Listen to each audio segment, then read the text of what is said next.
Hey, and welcome into the Big Ten Huddle. If you are a Big Ten fan, you know the transfer portal has become an essential part of college football, not just for the Big Ten, but all of college football. And it's actually been one of the reasons why the Big Ten has been able to emerge into the best conference in college football. If you've seen our other videos, you know that is the case. Today, we're diving into 5 Big Ten teams with massive transfer portal needs heading into the spring window. Stay tuned to find out what your team needs to compete in 2025. But before we get started, don't forget to like and subscribe. Click the notification bell so you never miss an episode. Listen, guys, there are so many SEC podcasts and everything out there. It's time the Big Ten competes. It's time the Big Ten gets their own coverage. So like, subscribe, give us our coverage. And if you want the best Big Ten gear out there, check out Home Field, homefieldapparel.com. Link is in the description. Don't just go to homefieldapparel.com. Use my link and use code TBTH. Now, our first team we're going to get to is Michigan. Head coach Sherrone Moore has been busy this offseason, snagging some big name recruits and some big name transfers, but still has some room because there are still some glaring needs on this roster if Michigan wants to get back to the college football playoffs in 2025. Michigan's wide receiver room is pretty thin, and they not just win last year, but they've also had guys leave. They've tried to bring in guys, bringing in Anthony Simpson from UMass and Donovan McCulley from Indiana. These are good additions, but they're still lacking that go-to receiver on the outside. Michigan might not have any interest, but I wouldn't be surprised to see them go after the former Texas wide receiver, Jonte Cook. Listen to me for a second. Cook left the Washington program and is now available again in the transfer portal. Finding this new school or finding a school that needs a number one option and has a strong culture to help Cook could just be exactly what he needs. And if it is, listen, Michigan's that place, right? Michigan needs a number one wide receiver. Michigan is heralded for their culture and everything that they have there. So this would be a perfect fit for what they need. Other names like Notre Dame's Jaden Thomas and Deion Colsey have been floated around as potential fits, but in my opinion, neither of them fits that number one option role. You're just continuing to add role wide receivers, and I don't think that's enough. On the offensive line, despite adding interior guys like Brady Norton and Lawrence Hatter, or Hader, however you pronounce it, I think it's Hatter, Michigan still needs tackles to protect their top recruit quarterback, Bryce Underwood, or if it's Mikey Keene, who could also be starting as well.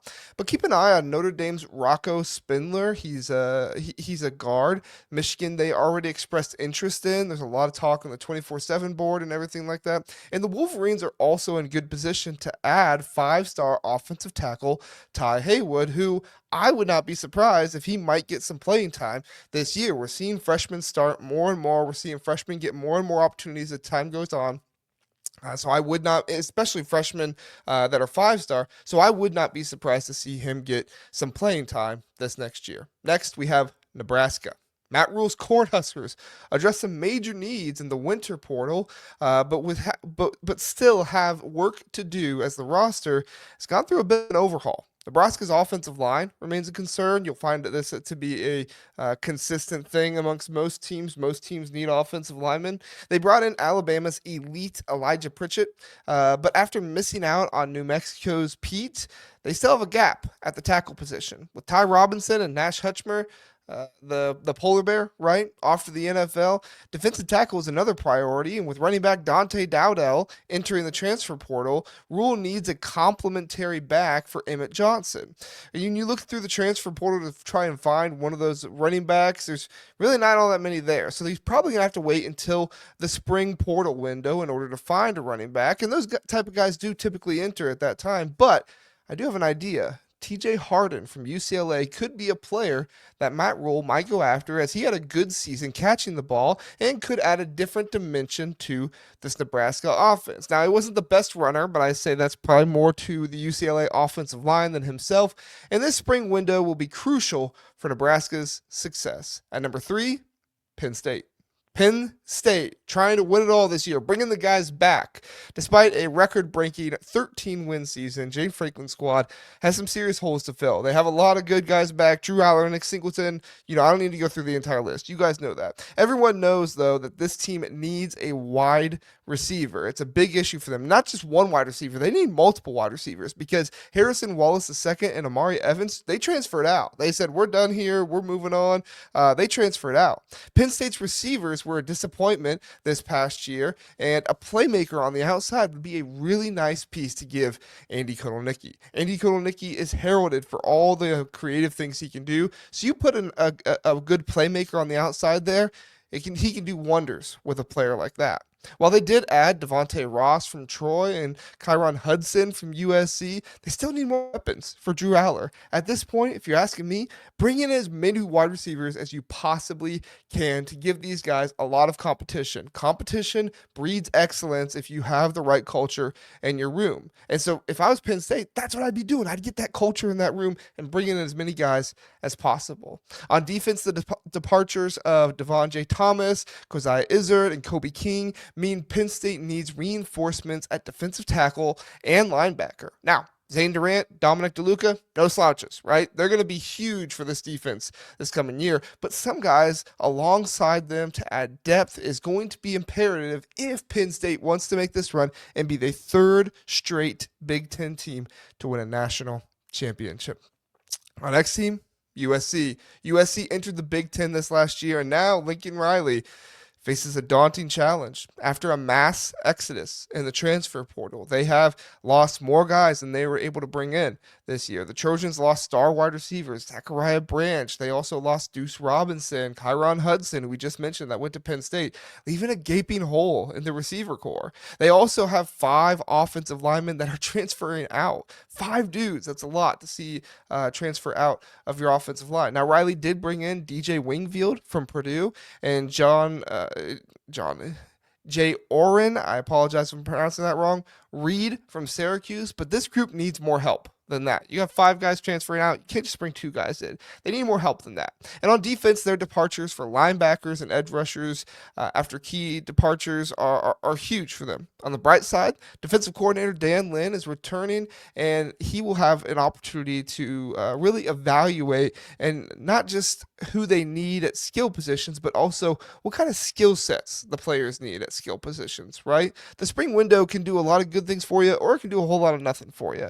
If you know that you need to get into the spring window, it can be very beneficial for your team. And for USC, it's going to be a pivotal moment for them to try and avoid falling behind in the Big Ten, because at this point, you don't want to do that. You want to try to stay the pace, stay the course, and be up near the top. Finally, let's talk about Indiana, the Hoosiers, right? Curt Cignetti.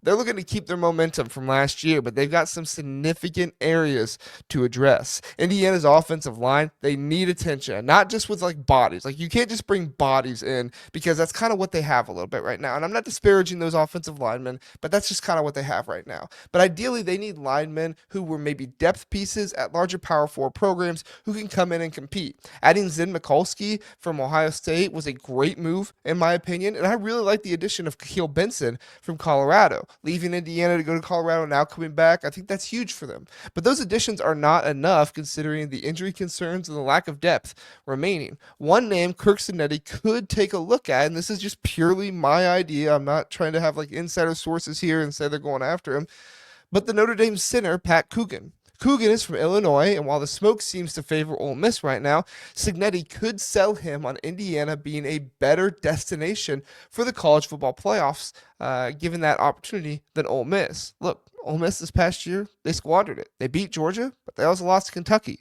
I mean, this is a team that will squander the opportunity, and they've shown, Lane Kiffin has shown, he's going to do that more often than not.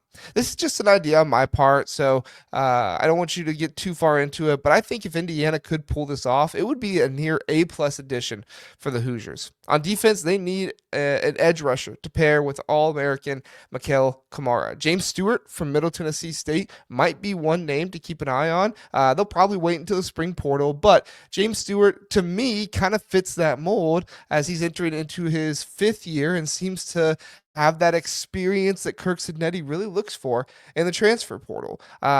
Maybe he fits into the defense, maybe he doesn't, but he's one of those guys that's still available out there that's a little bit higher rated and could end up being a good piece for a Power 4 team.